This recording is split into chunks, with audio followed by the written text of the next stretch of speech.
If you look at it here in the West, Arizona is your 1 seed. Let's take a look at some of the storylines. What stands out to you guys in this one, particularly in this?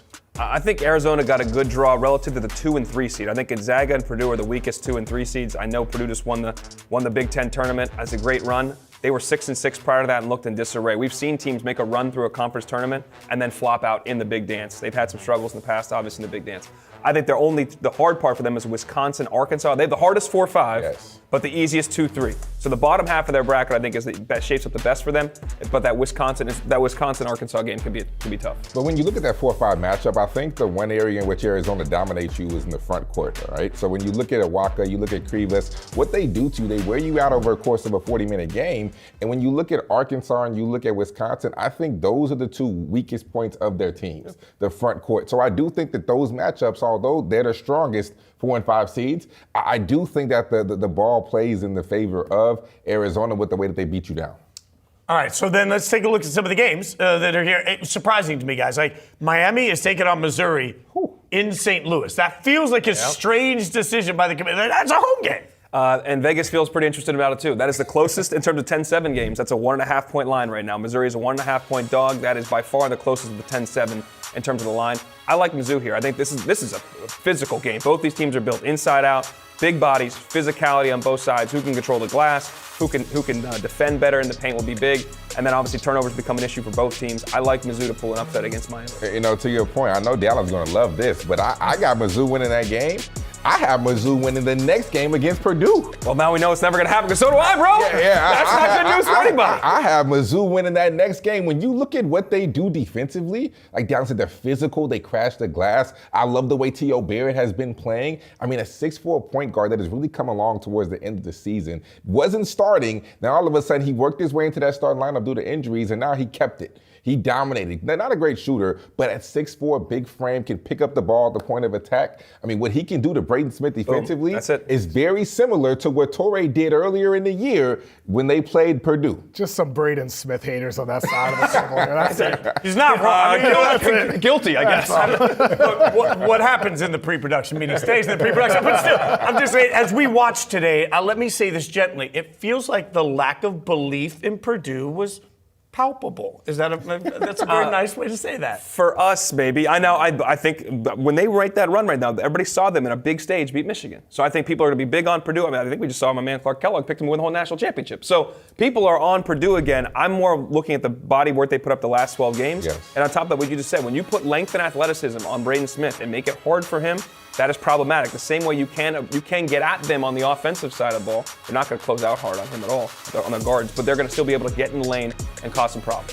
Are you with them on Braden? I mean, everything you're hitting on is why he's a projected second-round pick and not a projected lottery guy, right? Yes. And so I think this is an opportunity for a guy like him to prove a lot of those doubters wrong. And I'm on the side of you guys. I mean, I think Braden Smith is a really good college point guard, but he has his limitations that will probably at some point be exploited this month. This is ironic. He's going to pass Bobby Hurley as the most assists in the history of college basketball. And we're up here crushing him. But that said, there are limitations that he has within his game all around, offensive and defensive, that have been exploited. And there's a pattern to this over his career that sometimes I don't know if he can avoid that. But you know what? I don't even think it's a limitation to necessarily his game, because I think he elevates everybody else around him. I think it's a limitation of everybody else, right? I think that when defensively, that's what I'm defense is the biggest. Offensively, he's a wizard. Offensively, he is phenomenal, and he gets the best out of his teammates. But I think there are still limitations of the rest of his teammates, especially off the dribble. It's a lot of they're too reliant on Braden Smith to be able to create everything. That's why if you put a physical, athletic presence on him, it kind of limits their offense. Do you guys have a Cinderella or team to watch out of this one that really stood out to you? We both just put a 10 seed in the Sweet 16. But you can't say Mizzou can't be a Cinderella. They're an SEC team. You got somebody else? I don't really necessarily have one. Do you like High Point? I love High Point. The problem is I don't like their draw. That's the issue. I like Wisconsin so much, the way Wisconsin's playing, but I like High Point's team. I do think with this Texas-NC State game is interesting. They're not a Cinderella, but the 6-11 game is always a potential upset. More 11s win than 6s over the last 10 years. And we know BYU is hurt with Richie Saunders still being out. They've limped down the stretch. So I think Texas, if that's the matchup, can really beat them. I 100% agree. I mean, I don't think BYU has an answer, especially with Richie Saunders being out, for Dalen Swain and for what Texas can do to you. especially when you look down low at Boykin Titus. Yeah. Well, isn't the answer giving the keys to AJ Dybantsa? We saw the difference between Duke with John Shire and Cam Boozer, and then Kevin Young and AJ Dybantsa. Kevin Young gave the ball over and over to Cam Boozer down the stretch of their game. They win it. We see AJ Dybantsa goes 2 minutes without a touch. He had 4 shots in the last 6 minutes. This is a guy who we saw the pass he made in the first half to Rob Wright, trapped in a pick and roll on the right wing, whips the ball across the court, bullseye to Wright on the left wing, hits a 3. AJ Dybantsa can be your point guard on a team that needs shot creation. And I just look at that game that they lose against Houston as a winnable game if they just force feed AJ down the stretch of that game, like we saw Shire do with Cam Boozer in their Duke victory. So I think with Dybantsa, does BYU give AJ Dybantsa the keys? That's the key for them to actually move forward in this tournament. I 100% agree. And I think that AJ Dybantsa does not get enough credit for his ability to be able to play make. He's awesome. We always talk about him scoring and how he gets it done from the mid-range. He doesn't shoot enough threes. He's an athletic specimen. But we do not talk about his facilitation enough.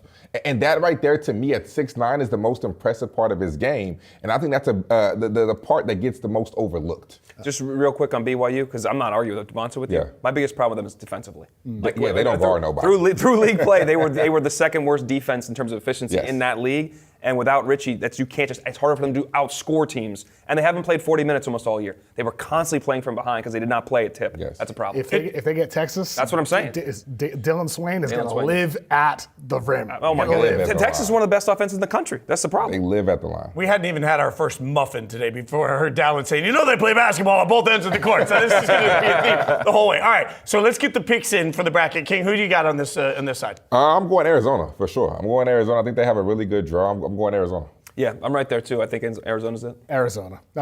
If there's anybody who's going to upset their way, it's going to be Darius Acuff in Arkansas, though. Oh my goodness, we didn't mention that. You guys want to get to your boy now? Yeah, we didn't even mention that name. We got to get to Darius Acuff here. I mean, you got Caleb Wilson out, Darren Peterson. Who knows what's going to go on there? If anybody's going to move into that number 4 slot in the NBA draft, it's going to be Darius Acuff leading this Arkansas team to a Sweet 16 and maybe beyond. Looks like a Jamal Murray some nights. Some nights it looks like Damian Lillard. Acuff, to me, is a premier offensive talent, 3-level scorer, elite assist-to-turnover ratio, doesn't turn the ball over much, elite at-rim finisher for a 6'3" guy. I think he's a total package, King, because he's an on-ball guy, elite off-ball guy. He doesn't play a lot of defense. There's some concern there, but ultimately, as high as I am on him as a potential top 5 guy, I know you're even higher somehow. I might be higher. Let me get to my one shot real quick. Let's direct the show too now. Let's get to my one shot because we have had this conversation wrong all season. We talk about Dybantsa, we talk about Peterson, we talk about Boozer, and we have failed to mention Darius Acuff Jr.'s name. And I think he has now inserted himself into this conversation where he is a top 3 pick. He is a top 3 pick. He is the best guard in college basketball. He has been the most consistent to lead the SEC in points and assists, to be SEC Player of the Year, to be Freshman of the Year. This young man is terrific, and we have gotten the conversation wrong all year. Darius Acuff, you are absolutely legit, and I don't care if he can't play defense. I don't care.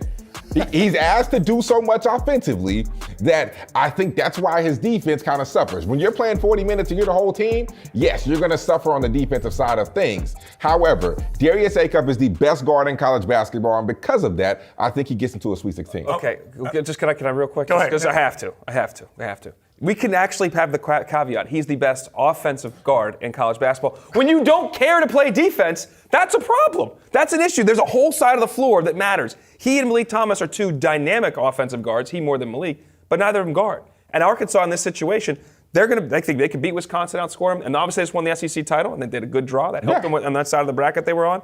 Big win. Congratulations to them. That said, when they're playing Arizona, if they play Arizona. Oh, it's a loss. Okay. So let's just. It's a loss. Okay, all right. Because this dude's he's awesome. But his NBA potential is unquestioned. Sure. Yes. But does he want to guard? We got 4 reasons. I got to keep moving us forward, gentlemen. We will get back to this conversation, I promise you. But